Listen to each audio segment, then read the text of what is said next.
광고 대행사 직원에게 이른바 물벼락 갑질을 했다는 의혹이 일고 있죠. 대한항공 조현민 전무에 대한 논란이 커지고 있는데 이번에는 폭언 녹취록이 공개가 돼서 논란이 커지고 있습니다. 들어보도록 하겠습니다.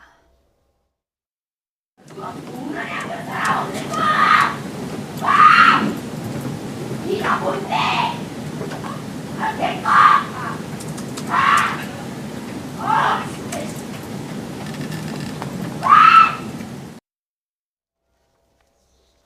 네, 일단 대한항공은 이 파일 속의 목소리가 조 전무인지는 불확실하다라는 입장인데 제보자 측에서는 즉각 반발을 했어요. 네, 바로 반발을 했습니다. 왜냐하면 내가 이와 같은 일들을 늘 일상생활 속에서 듣고 있는데 의문 제기하는 것을 이제 못마땅하게 생각한 것 같습니다. 네. 또 집무실에서 저렇게 소리를 외치는 것이 바깥에서 늘 일상으로 들고 있었다, 듣고 일상이다. 있었다. 예. 일상이다. 네. 이런 예. 얘기를 강조한 것 같고요.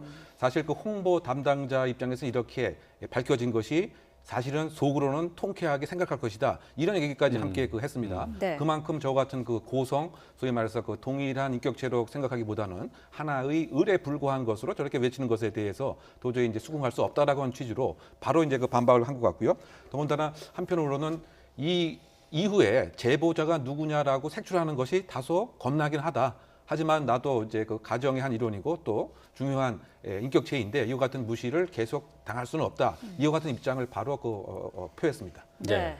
자, 녹취록을 통해서 들었습니다만은 괴성이 계속 이어지는데 말이죠. 근데 이 녹취록뿐만 아니라 그간의 행태가 모두 이 폭력적인 행태가 계속 이어지고 있다, 이어졌었다라는 폭로가 또 이어지고 있죠. 근데 저 녹취 파일을 공개한 사람이 한 말 중에서 굉장히 의미심장한 말이 있어요. 이게 언제 있었던 일인지 이 얘기를 안 하면 본인도 모를 것이다. 왜냐하면 워낙 그게 다반사로 이루어진 일이기 때문에 날짜만 공개 안 하면 언제 어디서 저렇게 했는지를 모를 것이다. 이제 그렇게 이 얘기를 하고 있어요. 그런데 네.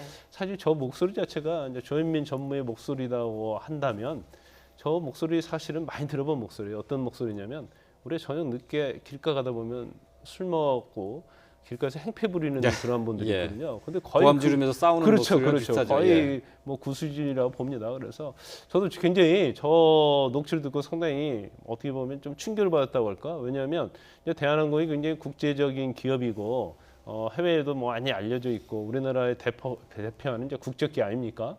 그런데 저런 식으로 전무가 회사 경영에 참여했는데도 불구하고 이제까지 대한항공이 이제까지 그래도 잘 이렇게 운영이 됐다는 것에 대해서는 저는 상당히 그건 불가사의한 일이다 이렇게 생각을 해요. 왜냐하면 기업을 운영하는 데 있어서는 리더십과 팀워크가 굉장히 중요하잖아요. 근데 저렇게 리더십과 팀워크는 상관없이 본인의 감정에 치우쳐서 경영의 어떠한 일부를 담당하고 있었는데 그럼에도 불구하고 어떻게 기업이 잘 돌아갈 수 있는가 이제 그 부분에서 굉장히 회의적인데 불구하고 이제까지 그래도 잘 회사가 운영돼 있지 않나 이런 생각을 합니다. 그렇지만 사실 지금 뭐 해외 언론에서도 자매의 어떤 갑질에 대해서 엄청나게 많은 보도가 되고 있잖아요. 네. 그리고 대한항공이 우리나라 이름을 건 항공이단 말이에요. 더군다나 태극 문양까지 쓰고 있거든요. 그래서 국민들 입장에서는 정말 국가를 굉장히 창피하게 하는 행위를 일삼고 있다. 그래서 대한자도 빼고 태극 문양도 빼야 한다. 이제 그런 얘기가 목소리가 나와 있고 청와대 청원까지 하고 있지 않습니까?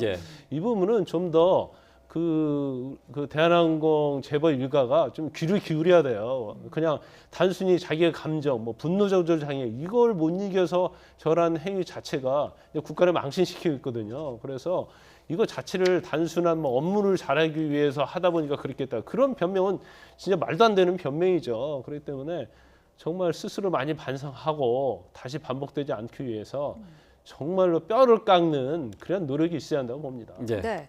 조현민 전무는 이 사태가 처음 불거졌을 때 여행을 가지 않았습니까? 그러다가 이제 상황이 복잡해지자 부랴부랴 귀국을 해서 다시 한번 사과의 이야기를 했는데 자 그러면서 물을 뿌리고 물컵을 던졌냐라는 기자의 질문에 대해서 밀쳤다라고 대답을 했거든요. 이 부분은 어떻게 받아들여야 될까요? 그러니까 이제 물 자체가 사실 뿌리는 행위 자체도 폭행에 해당이 됩니다. 네. 우리가 무형력의 행사 그러면 이제 폭행죄가 분명히 될 수가 있습니다. 다만 이제 직접 하지 않고 만약에 밑으로 하게 되면 실수로 되거나 이런 폭행죄가 성립이 안 되겠죠.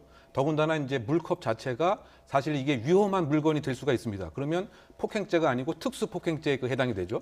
그래서 직접적으로 향해졌느냐 아니면 그냥 땅바닥으로 향해졌느냐 이것에 따라서 아주 법적 평가가 천양지차로 될 수가 있습니다.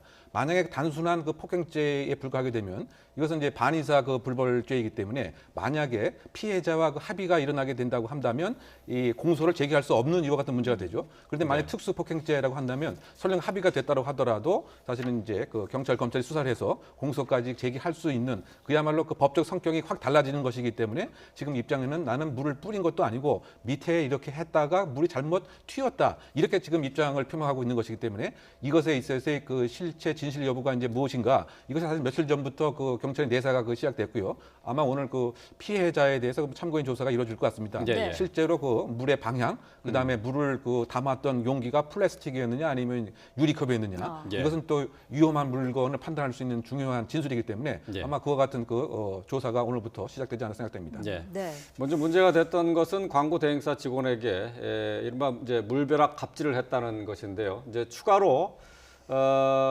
회의 중에 이제 괴성을 지르는 이제 이 녹취록이 공개가 되면서 더 이제 좀 여론이 들끓고 있는데 말이죠. 만약에 이런 것들이 이제 법정으로 가게 되면 그 회의 중에 폭언이나 이 괴성, 고함 지르고 이런 것들도 법적으로 처벌이 가능한 겁니까? 그렇죠. 이제 그 자체는 이제 모욕이 될 수 있고 협박이 될 수 있고요. 근데 이제 물컵 던진 것 자체는 아까 말씀하신 것처럼 이제 폭행에 해당이 되고 예. 또 물컵 자체가 뭐 유리 물컵이랄지 도자기 물컵이라고 하면 또 위험한 물건에 해당이 되기 때문에 이제 특수 폭행이 될 수 있어요. 그런데 저걸 형사적으로 우리가 뭐 감정상으로는 뭐 형사적으로 해서 엄하게 처벌해야 한다 이제 그런 감정이 당연히 있어야 하는 것이 마땅하고 누구나 그렇게 생각할 겁니다. 그런데 사실 실무적으로 들어가서 하면 지난번에 조현아 씨 같은 경우에는 그 폭행이라 그런 것 자체가 사실은 감정상으로는 엄청난 거지만 예. 법상으로 이렇게 뭐 엄청나게 볼 수 없었겠죠. 예. 그렇지만 그때는 이제 회항 그러니까 램프로 리턴한 그런 것 때문에 그 법적으로는 뭐 항공법이랄지 그런 거에 의해서 굉장히 질이 안 좋고 그다음에 죄가 중했지만 저건 뭐 폭행이거든요. 폭행이기 때문에 또 더군다나 저게 이제 갑질인데 지금도 아마 그 피해자 측은 의뢰 위치에 있을 거예요. 예. 그러면 수사한다고 그래서 얼마나 협조를 할 수 있을까?